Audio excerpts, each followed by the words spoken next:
On this episode of Clinically Pressed, we have Holly Hanson, massage therapist of Hands-On Health Therapeutic Massage. We cover everything soft tissue work related, including what fascia is, how it works, and how to fix it. Enjoy this episode.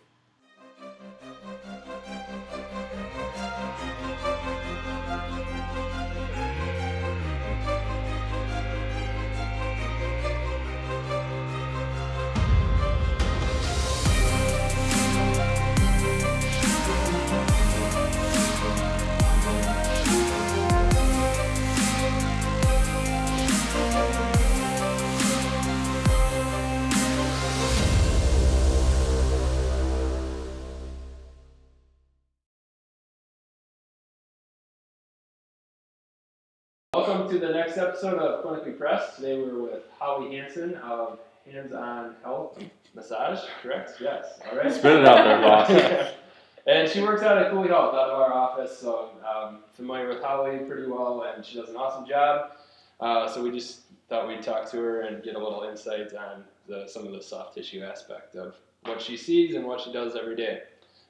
So I guess I'm going to ask you a little bit about what you do and if you could introduce a little bit of a background. But I guess my own background first is everybody that goes to Holly loves Holly, and she does just such a great job. That includes yourself. It's awesome. Yeah, she does Should an be your awesome slogan job. there. So Right. it's cool. No, really. I mean, Tagline on the thing. Hands-On Health. Everybody that comes to me loves me. Enough said. you can refer a patient and know that she's going to do an awesome job, and that They're in going to good come out. hands. Yes, they are.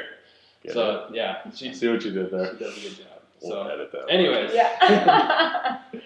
if you could just give us a little bit of a background then. Okay, so I grew up in a health and fitness family. Both of my parents were in the health and fitness. They were both coaches.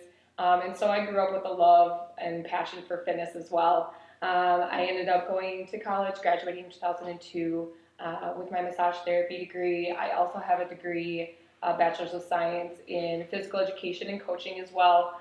After college, I worked and managed a gym in La Crosse that's no longer there, but I was a personal trainer there. I managed the personal trainers there, so I've always kind of been involved in the health and fitness field, and it wasn't until the last 7 years that I started doing massage therapy full time.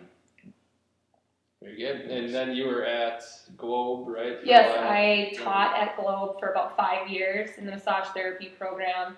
And then I decided that I wanted to expand my practice, so I just started working here full time, and I do some coaching on the side with gymnastics as well. Nice. Nice. Yeah. Gymnastics. Shout out to UWL. Yeah. Just won another national Did championship. they really? Oh, Again, man. Dynasty set games. another school record for Yeah. points. I think it's the third time they broke it this year. Wow. And they had a girl on the floor. I don't know if it was a girl that you treat all the time or not. Scored like a 9.925, which is Wow. all the story about it. Apparently, the head referee went over to the floor judges and said, "What are you guys doing? You are scoring this way too high." After like the first one was like a 9.8 something, Wow. and so they just kept it consistent. And that we went from fourth to first after in the floor routine, That's and they Wow. picked it up. Yeah. Dang. Good for them. So- That's awesome. Anyway, off the gymnastics thing. Speaking of people that need soft tissue work, Oh my gosh. Gymnasts. Yeah. Yeah. Absolutely.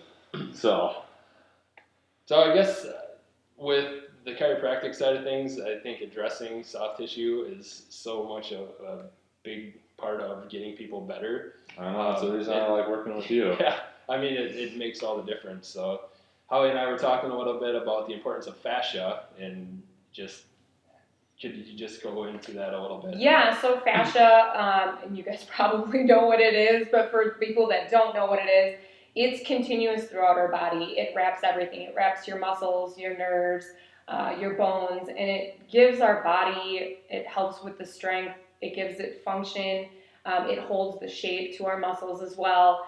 And so anytime that you can damage your fascia, whether it's from overuse, whether it's from an injury, whether it's just from chronic issues, it can cause extreme amount of pressure within the muscle tissue itself, and that's going to increase your pain, that's going to lower your range of motion. So all those things that people come in to see me for is really affected by the fascia. Did you guys ever get to go to that Body World? No, I've heard it. I haven't. I'm gonna have to find a picture to link it where they somehow dissected like everything but the main fascia, and it was just this white web, and apparently it's pretty impressive. Yeah, and that's a really good. That's one of the things that I have to explain with my clients too about the difference between muscle tension and fascial tension, and trying to explain kind of what fascia is, and the best way I can explain it to my clients is when they pick up a piece of meat and they're looking at it, when they pull the fibers apart and they see that kind of like spider webbiness, that's exactly what our muscle tissue looks like. So if you're trying to take meat apart and cutting between those layers, you're cutting the fascia. And a lot of people get it that way. They're like, oh, that's what that stuff is? It's like, yeah, that's what it is. Yeah, exactly. Oh, yeah. So when people talk about doing soft tissue work, myofascial release, what are they even doing, or what are we talking about when we're using those kind of buzzwords? Yeah, so myofascial release, what it is you're taking the fascia and you're stretching it, you're lifting it away from the surrounding structures so that the muscle underneath can have more room to move. So essentially, when the fascia is really tight, it squeezes around the muscle like this, and then the fibers of the muscle don't have room to move inside of it. So when they're doing myofascial release, they're making sure that they are pulling on it, opening, and loosening up those fibers of the fascia, and it allows much more movement within each muscle group that's going on there. Go ahead. I was going to say, so what happens if you don't do that? So if you don't, you end up with a hip like yours. Yeah. That's kind of what I was getting at. Exactly. See Dan Troutman's Arcwave video at some point. And I have the same problem because of the stance that I do with massage too. It's if you don't treat the fascia, you can stretch, all you want, like one particular muscle, or you could go in and do foam rolling in one area over and over and over again. But if the fascial line is tight from your toe to your head, and you don't treat that whole fascial line, what happens is that it's essentially squeezing off all the nutrition to those muscles. There's not any kind of lymphatic drainage going on. And so all of the metabolites that build up in your system, all those toxins that we don't want in there that cause pain and irritation and inflammation, all that stuff gets stuck within the muscle tissue itself and isn't able to flush out. So you get more inflammation, more pain, and less range of motion. So I think people are kind of understand. No, go ahead. Just a side note. I just wanted to say Howie isn't just like a feel good massage. I think kind of established that she gets at it's more than it's getting after the tissue, I guess. Go ahead. So there's a guy. You ever heard of a Rosti? Yeah. Basically, from what my understanding is, it traces fascial lines and it's digging your thumb as deep down into a muscle as you can. Not a bad thing. But the guy would always sell it to our athletes of like, he's not working the superficial fascia, but he's working the deep fascia. And I always had the problem when he would say that because of what you had just said, is that it's all encompassing. Right. So aren't you just working the fascia? Or I just kind of wonder what your take was on that. Like it's a small thing to get hung up on, but it always felt like he was using more of a marketing ploy. Yeah. Than anything else, but it's hard to say because there are distinctions to what's deep fascia and what's superficial. The superficial lays, right below that fatty layer of the skin. And you can manipulate that and loosen that up to create a lot more free movement. But there are things you need to do to get down into the deeper fascial layers. For example, like getting into the fascial layer of the thigh. So there's one that goes around the thigh muscles. It goes around the IT band, dips down all the way to the periosteum of the bone, and then another fascial layer comes out and then encircles the hamstrings. So you have to stretch your IT band? Yeah, so you have to find a way to get all the way down. Yeah. So you have to find a way to get down to those different layers and do the deeper work. Because that fascial stuff can also be pulling on your organs and cause visceral issues too. anatomy I'm trains. gonna be a There we go. pun like AJ and say that's some deep stuff. Yeah. We're on a roll tonight. Well, It is late. I would like to say we're shooting this at 8:30, where most of us are thinking about bed already. So, We're lame. what's that? I said we're lame. Yeah, I wish we could go over to EWL and their cadaver lab because it'd be really cool to Yeah. To do literally. that. Because when I was a grad student there, I had the fun task of dissecting one of the cadavers. Having no experience doing dissections on my favorite own, class ever. I just went into it blind because I had to get these prepped up for the undergraduate classes. But I know exactly what that outer fascial layer was looking like because it was like a sac, closing in that muscle tissue. You kind of have to literally take the scalpel, slice that open so you can actually get to the muscle tissue itself. So Yeah, and sometimes those layers are super thick. Even just having a scalpel does not slash through that, and it gets. I mean, it's really, really thick. That's the connection point from upper body to lower body and your lower back, lat to wherever it attaches to, glute and pelvis and whatnot. Right. yeah, I'm because gonna butcher the name, which is why I'm avoiding saying it right now. So you see like these movement specialists, some of the stuff we were talking about last week, who say having something restricting you here is going to cause pain down there. You need to fix this to free Right. that. we'll link anatomy trains at least Yeah. twice in this Yeah, whole there's video. all Yeah. sorts of patterns and lines that can be affected that way. That one might blow your mind. That book. You don't actually have to read the whole thing, but just looking at all even the if you just different things. Google anatomy trains and pull Yeah. up images. I can just send you a PDF Yeah. that I bought and obtained. How I should. Fully legal. Good to know. It's interesting Edit to that feel the fascia though, like superficially, which I'm sure you do, just between healthy fascia and maybe something that's got a lot of adhesions in it too. So maybe could you explain some different techniques that you have to get rid of that? I know Kyle's favorite. So, different techniques, definitely slow stretching. Fascia doesn't like any type of fast stretching because it can bounce back really quickly. So if I'm going to treat fascia, I'm going to do a lot of slow stretching with it. It also likes heat.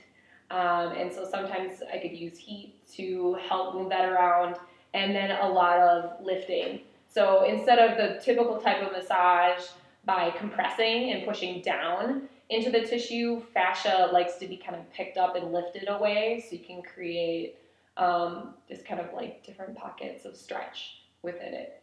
It's all those things With going cupping, on. yes, and cupping, that's where that comes That in. has been my go-to cupping, and I Yeah. use a different set, like we kind of chatted about before, but like for IT band issues, especially when it manifests like pain at the outside of the knee, is like I went and took an ART course, and of course I thought I was going to fix every injury under the sun with ART, and you got work all the IT band, great, gonna fix it, didn't fix everybody. Yeah. Oh, and it's Right? so painful. It is painful. So then I kind of went back and we had a grad student at Oklahoma State that came in. He had these Chinese cupping sets, and he was leaving to go off to get a job, and so I convinced my boss to pay for me to go do it since he was leaving. I left shortly thereafter, but that's a story for another day. And like they started talking about it, and then there was a research article saying how the IT band, everybody thinks it goes front to back when it's causing IT band syndrome. It actually does more of a bowing effect, they found in cadavers, oddly enough. And so I started using that to just start pulling all the way, especially at the outside of the knee, and it increased results like tenfold of like bringing pain down. And there was some kinesio tape on there, and they were happy as a Yeah. So Yeah. that might be a discussion. Yeah, that would be. With the IT band too, I don't think there's as much contractile tissue, so cupping would probably be more beneficial than you're not gonna get a big stretch on the band itself. I like joking about that one because I know like Starrett's one of his things is like the IT band is strong enough you could hang like a Volkswagen car from it and it still won't snap.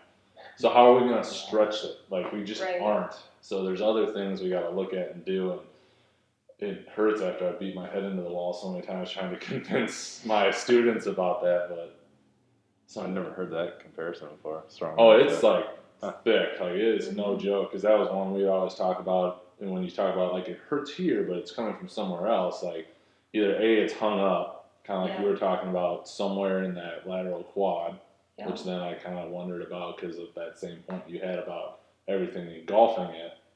But then it goes and it splits and connects at your TFL and your glute. Well, if you're all jacked up there, like that's some of the only tissue that's going to lengthen and loosen. Right. So we got to spend some time up there and not just focus on that spot of pain. Yeah. Well, and when you're working on the IT band, it's extremely painful for so many people, and you know, there's a point to where that much pain is too much. And it's just, you know, totally, you know, counteracting what you're trying to do with someone anyways. But there's a huge benefit, like you said, working up at the top near the glute, but then also working down right by the knee where that attachment is too. And so I think working both of the ends too and trying to get both of those some room to move helps what's going on in the middle and take some of the pressure off there. How do you gauge, like when obviously working on somebody else other than like AJ in our other video, jumping off the table in pain, like feel great. Yeah. Say that. Right. You know, like, because obviously there's times where it's got to be intense or else you're not going to get accomplished what you want to get accomplished. But then there's other times, like you said, where it's counterproductive. Yeah. I know, like the pain cave thing, like I tell people when they phone me, like if you have to make a face, it's too intense. Like you got to let it go. But how do you gauge that? Yeah, same thing. I mean, a lot of it is communication with the client. Okay. What are you feeling? How is it? I kind of tell them I want you in that hurt so good zone. So I don't want it. You know, it hurts. You know, I'm on the right area, but it's not too much. And you know, you kind of like it. Yeah. But but glutton for punishment. Exactly. But at the same time, then you know, you also kind of watch their breathing. So a lot of times when people are in pain, they'll hold their breath. So I kind of watch their chest or their stomach for breathing. You watch for twitching of the muscles or just them trying to like protect and tighten up their muscles in different areas. A lot of times people squeeze their toes or their hands or people start sweating. Yeah. We'd be scared. Check. Yes. I was holding my breath. Is it that bad already? I'm actually okay. How about squealing? I think I let out a couple of 4 words. Yeah, it's hard for people too though because they don't want to, you know, be the one to say it's too much. So they're just like, you can see them and it's like, this is too much. Oh no, I got it. No, it's too much. And you just watch for that kind of stuff. It probably varies on pain tolerance from person to person. Oh, absolutely. Yeah. And women, by the way, have way better pain tolerance. I totally agree with that. Way better. What? Not even a question. Don't listen to Vanessa. Yeah. Get him, Vanessa. So should we, I guess, get into... I don't know. We talked I got more questions. Okay. I mean, yeah, I guess you're the... I want to know all this. You're like the non-resident tissue guy in this. I'm out of my element. Right. All right. So, we talked a little bit about adhesions, but I've also heard... pull out like a little note card and say, all right. No. Got that one answered? Number 17. Sorry. Adhesions. Did we mention adhesions?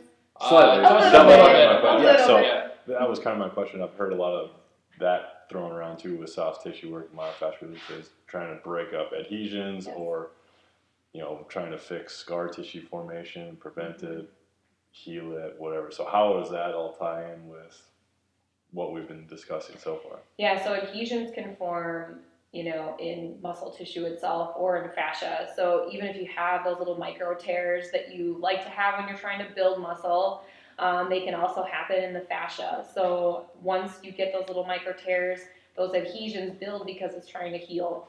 And so for me, when I go in and I feel that tissue to me feels actually crunchy and, you know, it'll feel like little grains of sand sometimes within the fascia. You try to stretch and bend the fascia.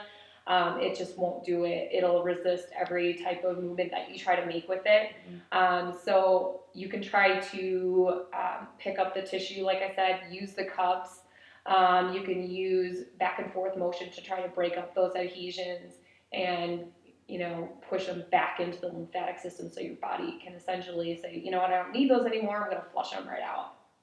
So is it like a cartilage formation or what is actually happening to the integrity of the fascia? They're proteins and combination of all that kind of stuff that makes up muscle and tissue. So anything that makes up, you know, the connective tissue, I guess, right, Kyle? I want to start talking scientific, but I feel like I'm going to screw myself. No, go for it. Help me out here. I'm going to say something. but yeah. The easiest way I always explain it, we talked about it, and I wanted to say it during Dan's whole thing with the arc wave, but he kept going, so I just let him roll. But like how I explain it to like my athletes, is like if your muscle tissue, I'm gonna try to do this in front of the camera, sits like this, which is all nice and pretty, and then you go and you strain it. Hamstring. Yeah, everything runs how it's supposed to. Nice and smooth, you don't feel anything. It doesn't cause pain when you go over it. Then you separate it apart.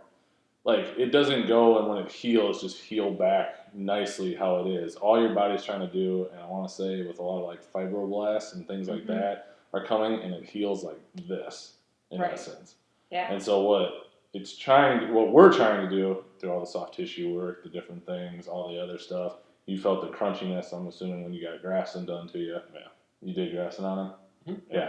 You know, that whole thing is break that apart and add in the rehab and the stretching and the different things to get it as close to this as we possibly can again, to not have that. And once that tissue goes back to where, you know, we could run a tool over your quad and that you don't feel that crunchiness, it's back to normal, healthy tissue. So is there a point of no return on some of those things if you do ignore them for too long, or there's too big of a you ever seen a guy with like a big divot in his bicep because he tore it?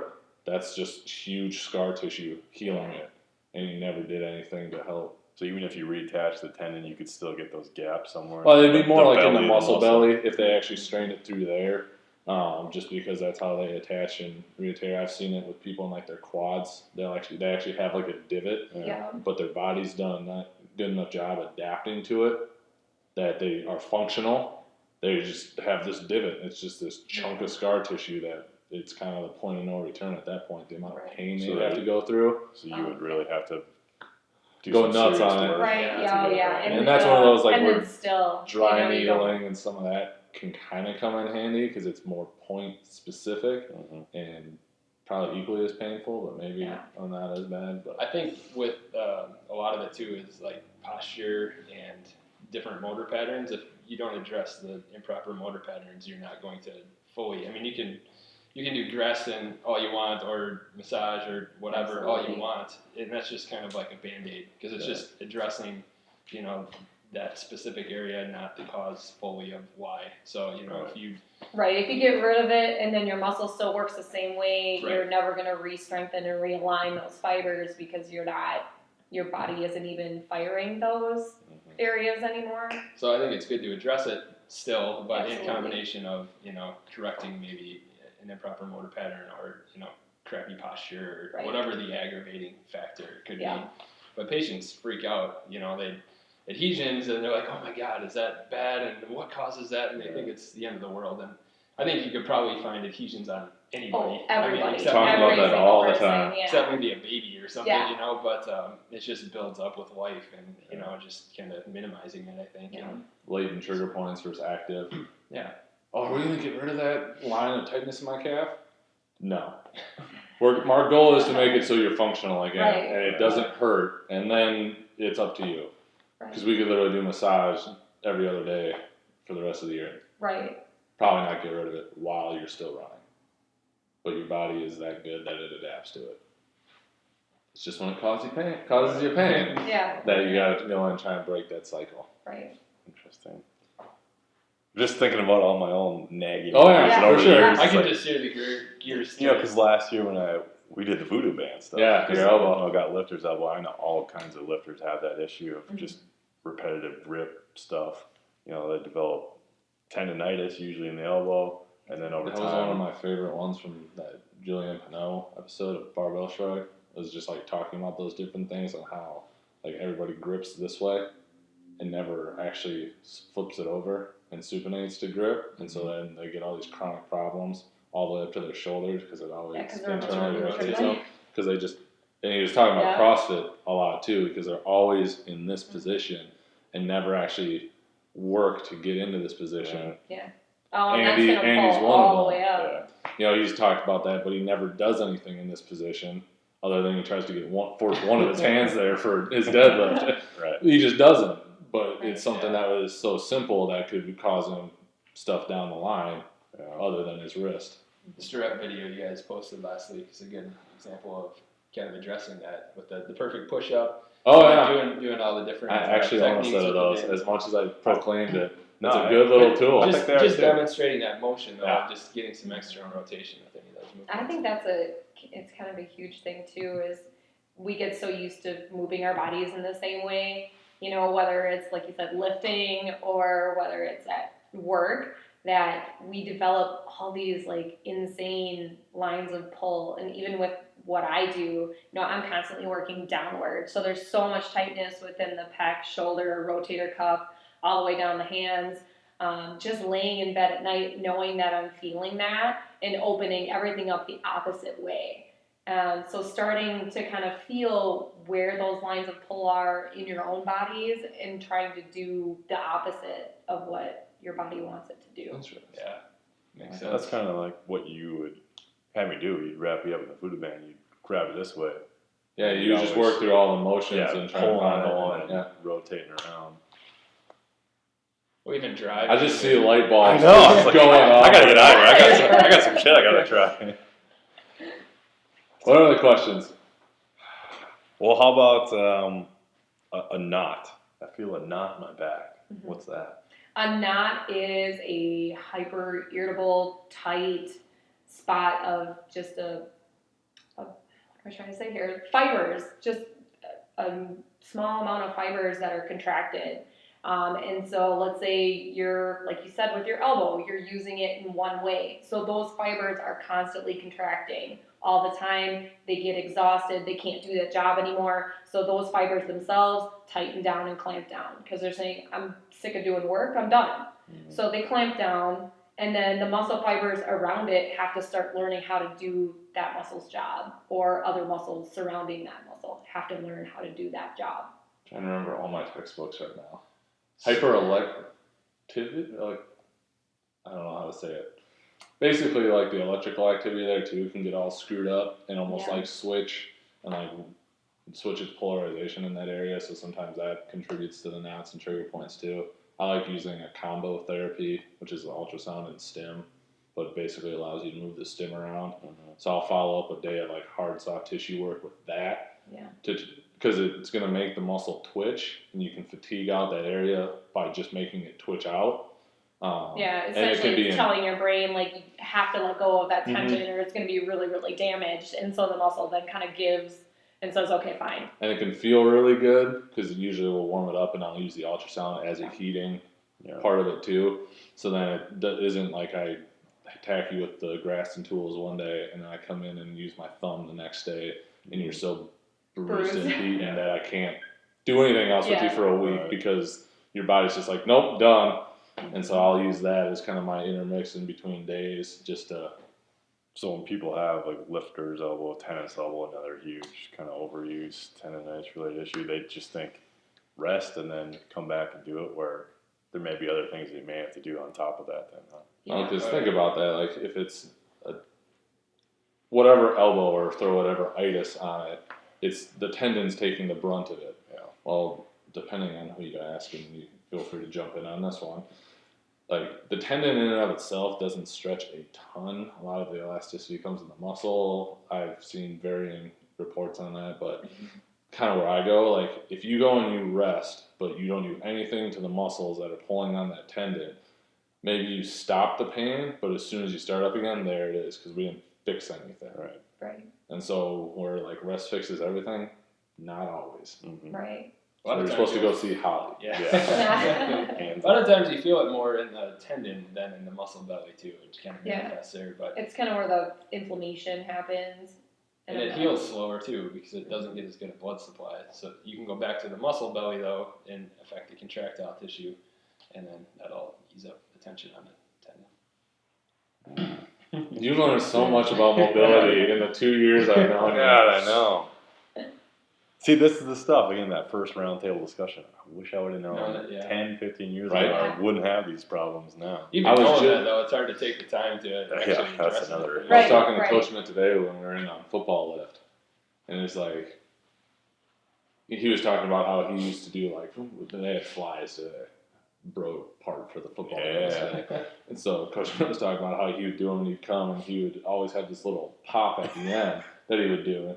He goes, and it would just get real tight. I was like, dude, you were just like driving your humerus into your labrum. Like, no wonder it hurt. Like, weird. And it was, like you see, like with flies, like how many variations of flies have you seen? You go really wide, or you go a little bit less, or you start this way, and then you turn and you do this way, because it's going to get you that last little bit. I was talking about, like, it's hard for me to watch all of our guys think all the same dumb crap that I thought in college and not be, like, mad at them for thinking it when I did the exact same thing, unfortunately. Well, but like you just said earlier, And knowing it's still one thing. do. It's, Yeah, and still do. I mean, think this. of like, especially like Kyle and I are working here, and we're telling all our clients to do certain things, and yet not finding the time to do them for ourselves either. So, we eventually deal with the same problems and have to address them in the ways that we're actually telling people how to address them. So it becomes kind of a neat I will circle always of tell life. people to get a massage.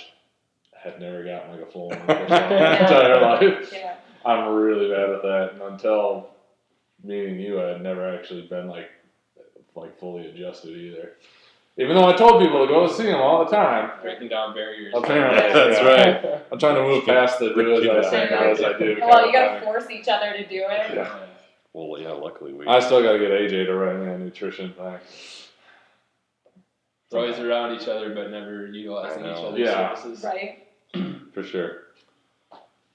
So, what muscles or patterns do you see? Like, I feel like I see this, like, overactive patterns and everything with like upper cross syndrome or lower cross. So, what muscles do you find that are generally tight or You're giving me a lot of things to define what's shown. That's what I was thinking. It's good, but yeah. We'll put that in there for you, AJ. Appreciate it. Major muscles. It really depends. You get a lot of desk jockeys that and it's not just desk jockeys. I mean, posture in general, people is completely horrible. I hate to say it, but it is. I mean, even in muscular people and people who work on that all the time, posture is still horrible. So yeah, a lot of like like Kyle said, upper cross. You can identify It'll be in the what show that notes. is later. Yep. So you'll see like rhomboids, especially trap. So this trap piece up here is usually just insanely tight. Yeah. And you'll find it all the way across like that lower cervical vertebrae. People have like this huge hump. Right. You could probably spend an hour back there. on that. Oh yeah, it's just fun. insane. That's what I would pay for it. Now Yeah. it's just right up here. Is that when people, I carry a lot of stress in my back? Yeah. Are they actually carrying stress in their back, or is it just upper cross and just Look I at you. think it is. it's like all the cliche phrases. It's kind of like it's a lot of tightness within the front of the chest, and so those muscles back there are lengthened, and everything in the front. So a lot of times when I massage, people's pecs, they are so surprised to see how tight and kind of nasty they feel, because everybody, that has bad posture or is a desk jockey or does a lot of that stuff, it's all here. And so the minute you try to take that and open it up and get inside that tissue, it's just insanely painful for some people. I think that brings up a great point too with the trap being long and tight, because a lot of times people associate tight and they have to stretch it. Right. Well, if it's long and tight, maybe you need to address what is short and tight. So it's short, tight, and weak. Right. Because if it's tight all the time, those muscles, how do they work? They contract, right? And that's how we build muscles, contract and lengthen, contract and lengthen. And if it can't do that, if it's always short, it doesn't do a job, so it loses strength. I know that's one that I had to figure out, like, short and tight, long and weak, and stuff like that. But it's like, if it's long, why would you do soft tissue work on it? You want to make it longer. And No, it's just but kind of then like, you can plus tweak you it. have to break it up to get it to be able to go back to a point where you can You strengthen can it. also use different techniques too with massage that force the fibers back into shortening. Mm-hmm. So, I mean, Yeah, it's found not that always, over my own. massage isn't always about lengthening the muscles. Yep. And I think that's where, a lot of massage therapists go wrong too. They think, I'm just going to go and lengthen all this stuff and it's going to be great. When sometimes that's not what people need, and to know, what muscles are long, what muscles are short, and how to get those back to that resting length where we want everything to be. So thinking practical for all the stuff that we said, how do you know? How do you differentiate between all of this stuff, just having tissue Be a massage restrictions, therapist. Education, go take $100 you and spend it know, on it's someone else. Go see Holly. Yeah. seeing a lot of people and noticing that. A lot of my clients I see weekly, bi-weekly, monthly. So, I mean, I've been working on some of my clients for 7 years, so I know their bodies really, really well. So I can tell in an area where they're weak, or I can tell in an area like, you know, why is this shoulder forward and this one's backwards, and why is your collar going off, and what were you doing? So it comes with experience and keep learning new things and going to continuing ed and talking with people who know their stuff, like Kyle, you know, and being able to shoot out ideas off like, hey, this is what I'm seeing. Why is this? What do you see? Why would this be? So it's nice to have other professionals to kind of talk to about that. Going back to the stress up here too, I think a lot of times, I think legitimately people do carry their stress up there, like they just tense up. You know, like you were saying before, how people, when they're in pain, you know, they tense up or they white knuckle or do all these things. They stop breathing. They start to breathe more up here and they just tighten up. So literally, I think they do carry that, and just breathing, which we've talked about a ton. But I think that It makes happens such a to me big when I deal. drive. I get all jacked up and Right. sitting on Swear no, to for real. Yeah. No. That's all right. Not road rage. Like, No, like I'll get sitting on like I think you know the wallet thing, like who believes yeah. that the Oh, wallet yeah. really throws you off? Big time. It does. It does. But I swear I like sit weird on my right side. That's just how I sit in my chair, and then like I'll try and lean, and I've just got a spot that just gets pissed. So like I had to like readjust my.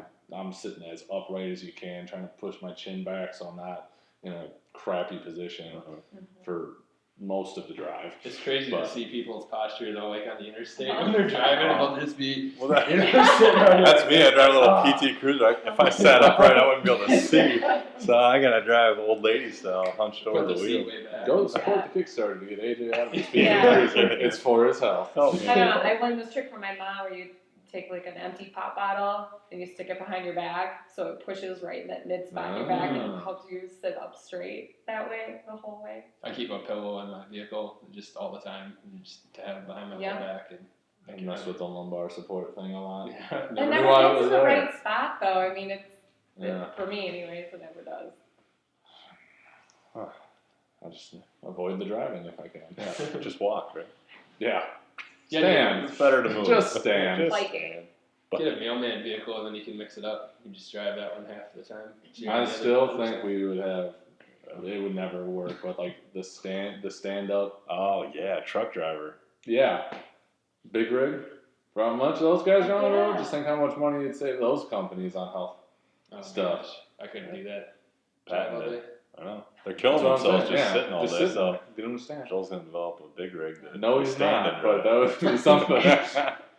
Batting it. incorporated treadmill. You know, someone's with it. gonna pick this up and run with it. So yeah, like Tim Ferriss threw out a shout out the other day about trying to like, you know, I'm trying to develop this little system. So if anybody's got any ideas, tweet at us.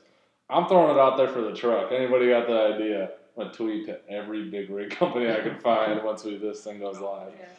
I mean, inactivity is like the third highest risk factor for dying. So I'll take Yeah. standing most of Counteract the that. year instead of running 30 marathons.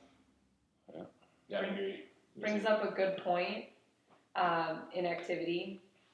People come in to me all the time and they just say, I didn't do anything. So why does this hurt? Exactly. And why does this hurt? And I didn't, I have no idea what I did. I didn't do anything yesterday. I went to work and I came home and I went to bed and I woke up like this. So it's people that have no idea what inactivity or sitting at a desk or doing the same thing every day can do to you, that you're going to have more pain just sitting around than you are if you're up doing something. So activity level is a huge thing. And just because you have pain, don't let it stop you from getting up and moving. Some people are so scared of it. Like, oh my gosh, my low back. Like I stood up from my chair and my low back is really tight. And I just kind of felt it twinge. Well, the last thing you should do is go back and sit down or go lay down in bed for 5 hours and expect it to feel a lot better when you wake up in the morning. It doesn't work that way. If you're listening to your body and saying, okay, well, obviously it's trying to tell me something. Now, what can I do to fix it? you guys can make a killing in the nursing home. Right. So, we were there this last weekend with my wife's grandpa, and again, you look around, everyone's in bed Mhm. or in a In wheelchair or wheelchairs. hunched over, and they're like, "Oh, it hurts too much to move." I'm like, yeah, and it's 'Cause you're not not going to moving. get any better Yeah, unless that's you. 'cause you're not moving. Yeah, suck it up and start moving That's more. Mhm. And they're a population that it could be life or death. You know? Oh, If you yeah. stop absolutely. moving, you lose It's your a autonomy. fast growing population too. Yeah.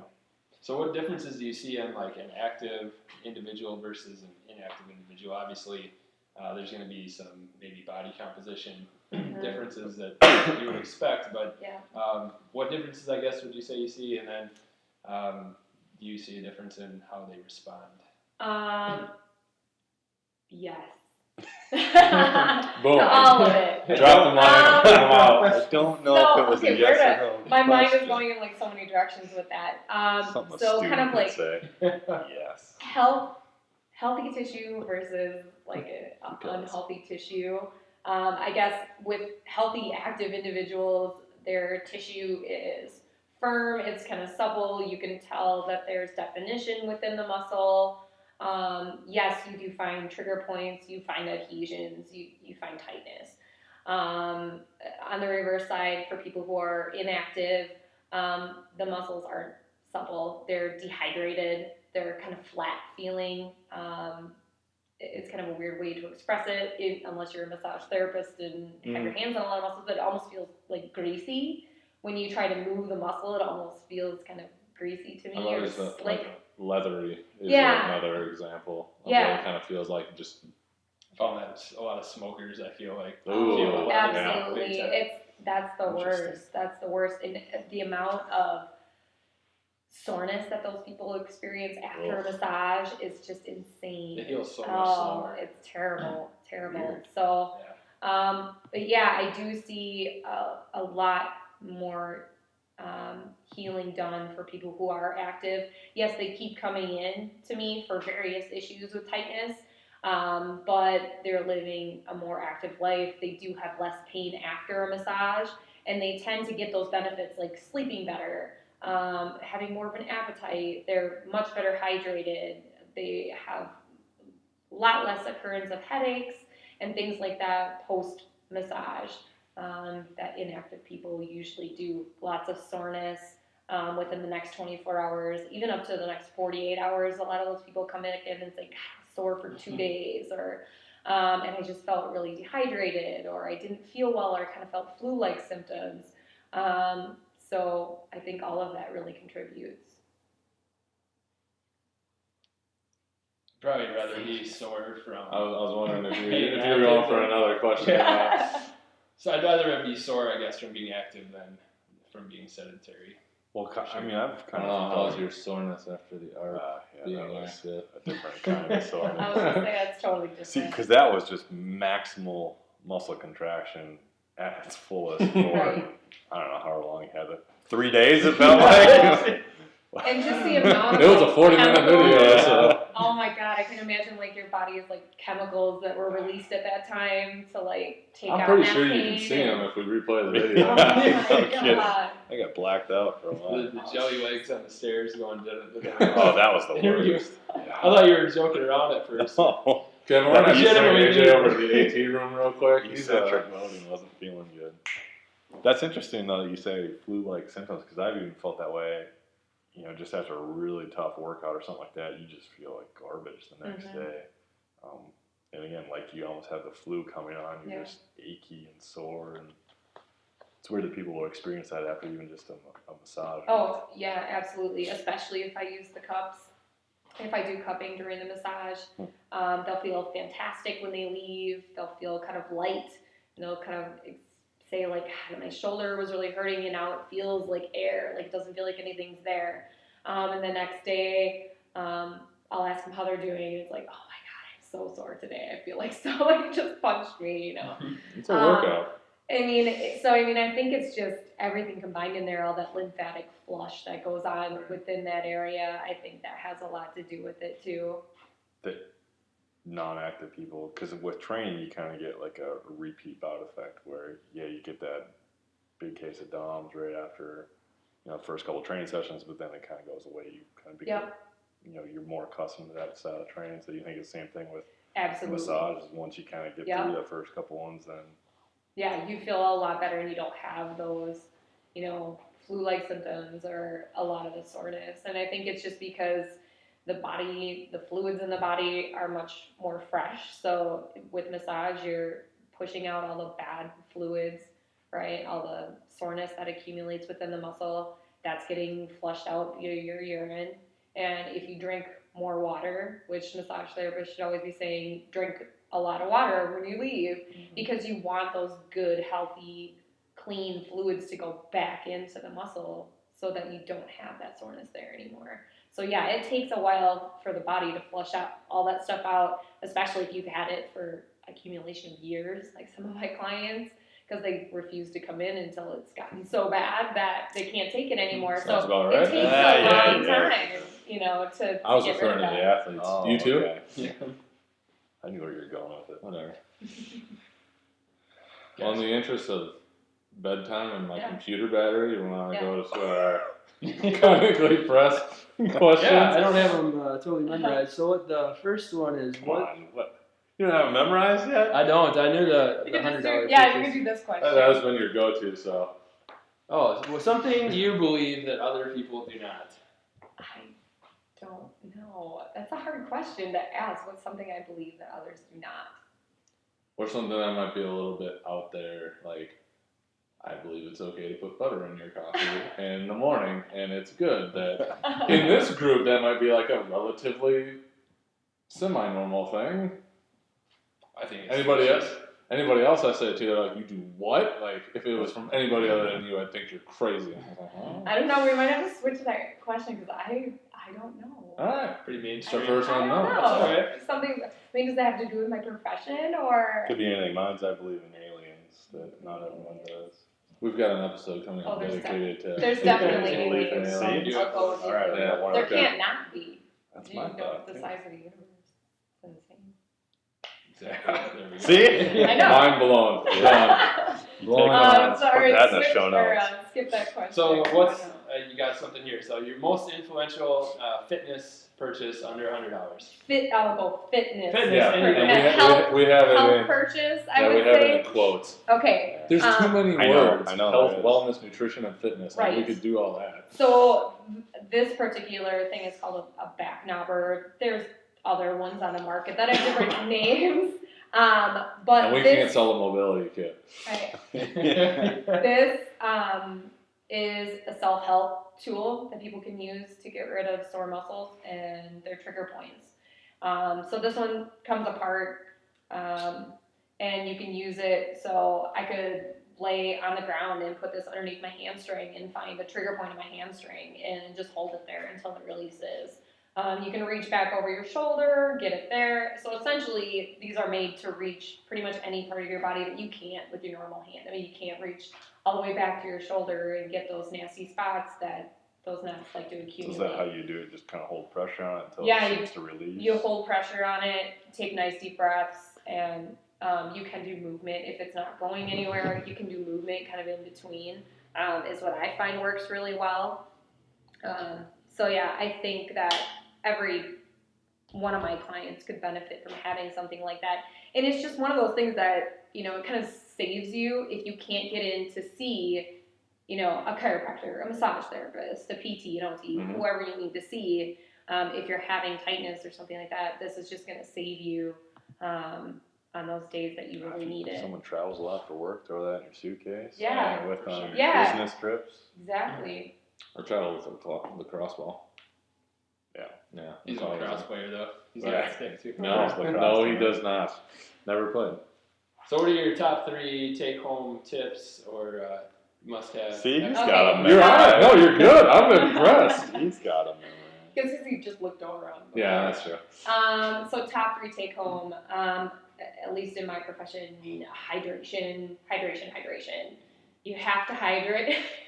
Yeah, go ahead. Don't mind. Just finding some stuff. Yeah, hydration is definitely key. Your muscles need that to flush out everything. So people could always drink more water. I know I can. You can. Mhm. I know that. stretching. I mean, these are normal ones that you'll hear. Stretching is so important. Um, that you even do it 5 minutes when you get up in the morning and 5 minutes before you go to bed. It's not that hard, even just to bend over and touch your toes and then reach up for the ceiling and then bend over, touch your toes. I mean, even something like that to get the fascial layers, the muscle, everything kind of stretched out, moving a little bit before you lay down.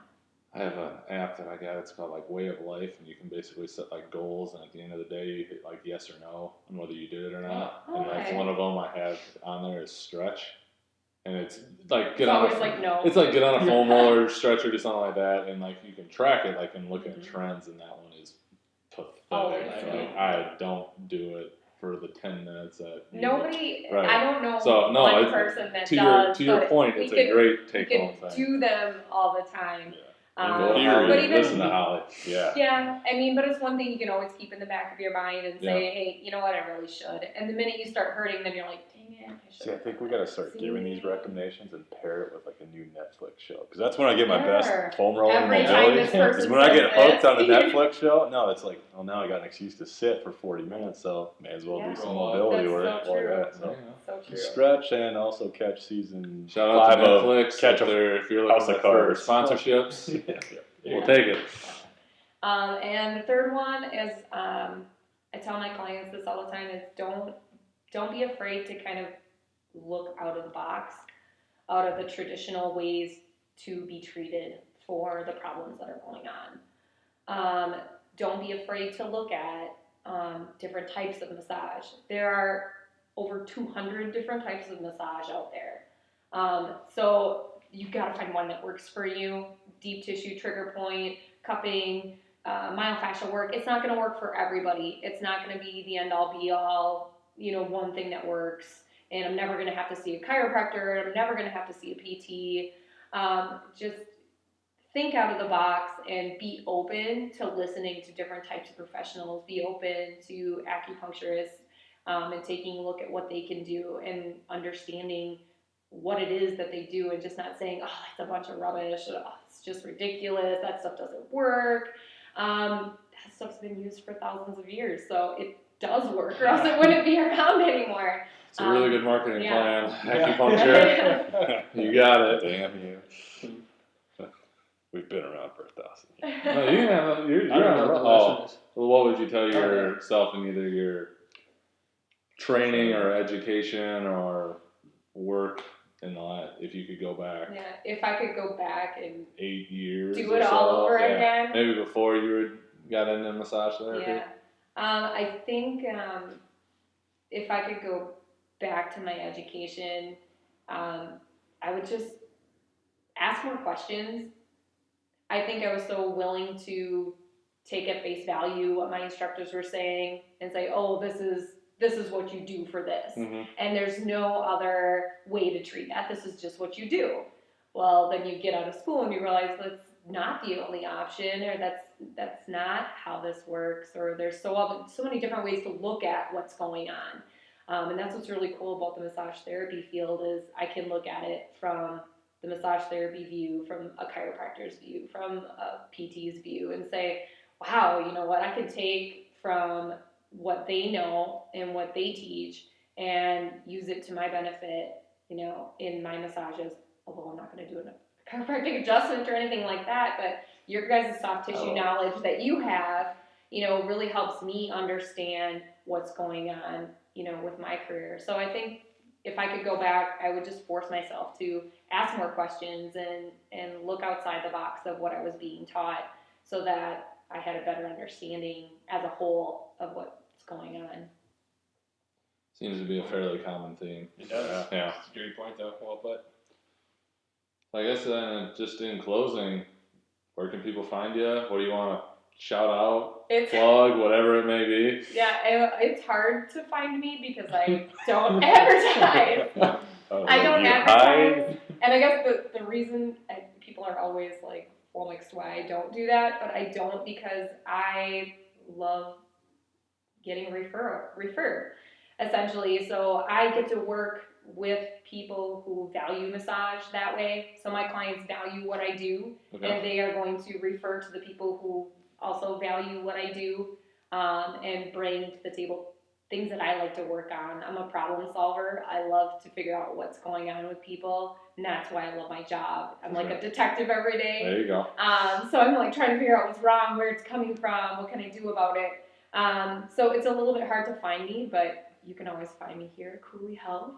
If you really need to find me, or call me, or find someone that knows me. I like it. There you go. Ask That's when you know around, you got it going. start Yeah, no stalking kidding. me. You gotta hunt me down in order to get this. No kidding. That's awesome. Good. Cool. Nice. Well, I said, I think I got all my questions. Yeah, are you For sure? now. I learned a lot tonight. Yeah. This is great. Are you gonna go Are you and gonna buy steal one of that? those? Or you I might take too. that home with you? Might do this. Go through our link. Do it. All right. Well, until next time. Perfect. Thank you. Sweet. Oh, that was good. That was good.